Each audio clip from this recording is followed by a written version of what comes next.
लोगों ने बोला कि सर हम लोग भी चंदा कर रहे हैं और आप लोग भी थोड़ा सा हेल्प करिए। तो हमने सब लोग गांव में हरदिया वासी लोग मिल करके इनका एक घर बनाए हैं, जो एस्बेस्टस लगा, सारा चदरा लगा, सब व्यवस्था करवा करके तैयार किए। आज वही घर हम लोग उनको सुपुर्द करने आए थे और इसी कार्यक्रम में यहाँ पर हरदिया पहुंचे हुए हैं। फिरोज जी हैं जिनका घर था और ये हैं यहाँ पर हैं, तो इन्हीं का घर है ये, यही कार्यक्रम में आए हैं। और ये हमने हरदिया के लोगों को वचन दिया है। हमने हरदिया में पिछले 10-12 साल से क्रिकेट टूर्नामेंट में हम आ रहे हैं, टूर्नामेंट खेल रहे हैं और खिला भी रहे हैं, बच्चों को प्रोत्साहन दे रहे हैं। तो मैंने इन लोगों को वचन दिया है कि तुम एक बार मुझे मदद कर दो कि हरदिया में हमें क्रिकेट का ग्राउंड दे देंगे, ऐसा ग्राउंड देंगे पूरा हरदिया चिलमिल पंचायत में एक नाम हो जाए, ताकि रजौरा के बच्चे, हरदिया के बच्चे, चिलमिल के बच्चे, इधर विनोदपुर के बच्चे और जो बेगूसराय के बच्चे हैं उस ग्राउंड पे खेल सके। का विधायक कैसा हो, का विधायक कैसा हो, डॉक्टर रंजन कुमार चौधरी जिंदाबाद, डॉक्टर रंजन कुमार चौधरी जिंदाबाद, फैन क्लब जिंदाबाद। उद्घाटन किया गया और क्या पूरा मामला कैसे? सबसे पहले तो हम धन्यवाद देते हैं अभी सभी मीडिया बंधुओं को और यहाँ चिलमिल हरदिया वासियों को, यहाँ की जनता को। और ये जो घटना है 2 तारीख को बेगूसराय में आंधी आई थी और बहुत जोर की रात में आंधी आई थी। उस आंधी में इस जगह एक घर हुआ करता था, आप देख सकते हैं, अपने कैमरा में देख सकते हैं, वो घर का इनका छत उड़ गया था और पूरा परिवार पूरी रात बारिश में रहा, पूरा चीज भीग गया, इनका रहने को घर नहीं था। अगले दिन सुबह में बहुत सारे मीडिया बंधु भी यहाँ पर आए थे और यहाँ की जनता यहाँ देखने आई थी, सब लोग थे। तो हमें भी खबर मिली कि मैं आऊँ, तो मैं यहाँ पर आया, देखा हालत बहुत बुरी थी। उस रात मैंने बीडीओ साहब से बात भी किया, इनको जल्द से जल्द सुविधा मुहैया कराया जाए। और ऐसा घर देख करके आपको आश्चर्य लगता होगा कि इंदिरा आवास योजना चल रहा है, प्रधानमंत्री आवास योजना चल रहा है, इसके तहत इनका घर कब का बन जाना चाहिए था। लेकिन घुसखोरी भ्रष्टाचार का आलम ये है, एक इंदिरा आवास में भी 20-25 हजार रुपया घूस देना पड़ रहा है आम जनता को। ये सच्चाई है, इसको हम लोग स्वीकारते हैं, सच है। तो इनको अब तक घर नहीं मिला है। तो सब गांव के लोगों ने बोला कि सर हम लोग भी चंदा कर रहे हैं और आप लोग भी थोड़ा सा हेल्प करिए। तो हमने सब लोग गांव में हरदिया वासी लोग मिल करके इनका एक घर बनाए हैं, जो एस्बेस्टस लगा, सारा चदरा लगा, सब व्यवस्था करवा करके तैयार किए। आज वही घर हम लोग उनको सुपुर्द करने आए थे और इसी कार्यक्रम में यहाँ पर हरदिया पहुंचे हुए हैं। फिरोज जी हैं जिनका घर था और ये हैं यहाँ पर हैं, तो इन्हीं का घर है ये, यही कार्यक्रम में आए हैं। और ये एक संदेश है समाज के लिए कि कोई जो दबे कुचले वर्ग हैं, पिछड़े वर्ग हैं, गरीब लोग हैं, उनको सामाजिक स्तर से भी हम लोगों को सहायता करना चाहिए।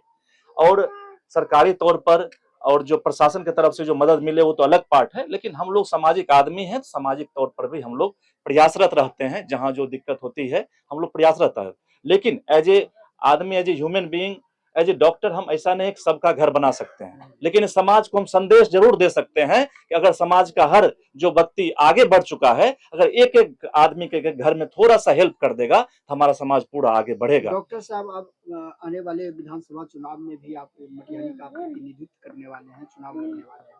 अगर यहाँ की जनता आपको मौका दे देती है, आप जीत जाते हैं, तो सबसे पहला प्राथमिकता आपके क्षेत्र में आपका क्या होगा? देखिए, कुछ तो जो हमारा जनसुराज का जो सिद्धांत है, 5 सिद्धांत है कि पलायन कैसे रुके, कैसे हमारे बच्चों को गुणवत्तापूर्ण शिक्षा मिले, कैसे हमारे महिलाओं को घर बैठे कम ब्याज दर पर रोजगार मिले, और सबसे जो हमारे बुजुर्ग लोग हैं जिनको वृद्धा पेंशन मात्र 400 रुपया मिल रहा है, इसको कैसे हम 2000 रुपया तक करें, ये है। और हमारे किसान जो काम करते हैं, जिनको मजदूर नहीं मिल पा रहा है, क्योंकि बिहार के जितने मजदूर हैं पलायन कर गए हैं, वो पंजाब में, हरियाणा में, बेंगलोर में, तमिलनाडु में, चेन्नई में वहां काम कर रहे हैं, मुंबई में काम कर रहे हैं, यहाँ मजदूर नहीं मिल पा रहे हैं। तो सबसे है कि किसानों को मजदूर जो मनरेगा के तहत मिला है, उसको दोनों को मिला दें, ताकि किसानों को सस्ते दर पर या फ्री में मजदूरी मिल सके, मजदूर मिल जाए। ये रही बात मटिहानी का, तो मटिहानी की इतनी सारी समस्याएं हैं जो एक दिन में हल नहीं हो सकता है। हमने हरदिया के लोगों को वचन दिया है। हमने हरदिया में पिछले 10-12 साल से क्रिकेट टूर्नामेंट में हम आ रहे हैं, टूर्नामेंट खेल रहे हैं और खिला भी रहे हैं, बच्चों को प्रोत्साहन दे रहे हैं। तो मैंने इन लोगों को वचन दिया है कि तुम एक बार मुझे मदद कर दो कि हरदिया में हमें क्रिकेट का ग्राउंड दे देंगे, ऐसा ग्राउंड देंगे पूरा हरदिया चिलमिल पंचायत में एक नाम हो जाए, ताकि रजौरा के बच्चे, हरदिया के बच्चे, चिलमिल के बच्चे, इधर विनोदपुर के बच्चे और जो बेगूसराय के बच्चे हैं उस ग्राउंड पे खेल खेल सके, अपने शारीरिक डेवलपमेंट कर सके, खेल के आगे खेल में अपना नाम कर सके। आज के डेट में बेगूसराय का बात रखें तो यहाँ पर खेल का एक कोई मैदान, प्रॉपर मैदान नहीं है, गांधी स्टेडियम छोड़ करके। ये बहुत बड़ा मुद्दा है।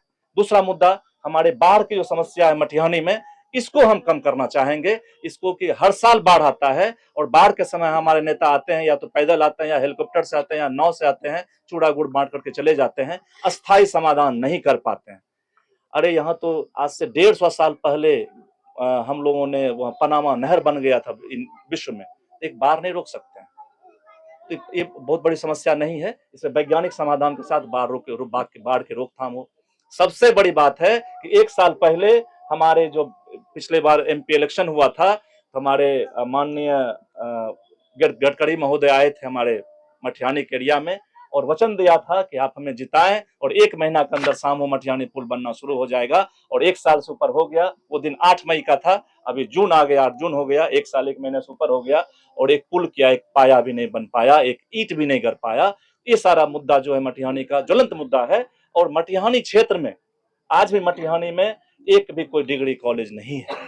ये बहुत बड़ा मुद्दा है। इस मुद्दे के साथ हम चुनाव में उतरने जा रहे हैं और इसके लड़ाई भी लड़ेंगे। और सारे मुद्दाएं हैं जो कि आपको कल परसों हम तुरंत फिर मिलने वाले हैं। हम लोग बड़ा मुद्दा लेकर के आएंगे आप लोगों के बीच में, तब बताएंगे मटिहानी में क्या क्या करना है। आइए साहब, जो आज जो है आपको आर्थिक मदद की है घर बनाने में, और आपको क्या बहुत क्या खुशी कहना हुई है और क्या अच्छा हुआ, बहुत खुशी हुआ है। और जो है ना, सर को किस तरह से धन्यवाद कहना चाहेंगे बहुत धन्यवाद धन्यवाद।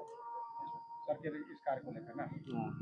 घर को सवाड़ा है, जो उजड़ गया था, क्या कुछ कहना चाहेंगे? इसके लिए सर का मैं तहे दिल से, ग्रामीणों की ओर से, बल्कि पंचायत की ओर से, एक सरपंच प्रतिनिधि होने के नाते मैं तहे दिल से इनका शुक्रिया अदा करता हूं। इस समय जो चल रहा है वर्तमान में, सर का रियल में जो युवाओं में जोश है, जो चर्चा है, वो काबिले तारीफ है। सर का इसके लिए बधाई दे रहा हूं मैं अपनी ओर से।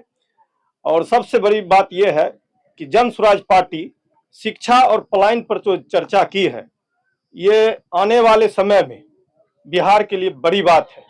आज तक शिक्षा पर किसी ने आंदोलन नहीं किया है, जो आंदोलन हमारे नेता ऊपर के माननीय प्रशांत किशोर जी किए हैं, और उसके पीछे ये लोग चल रहे हैं। तो बहुत बड़ी बात है, बहुत अच्छी बात है। ये लोग युवाओं के लिए खुशखबरी की बात है। क्या नाम हुआ? मेरा नाम मोहम्मद आजाद है, सरपंच प्रतिनिधि चिलमिल।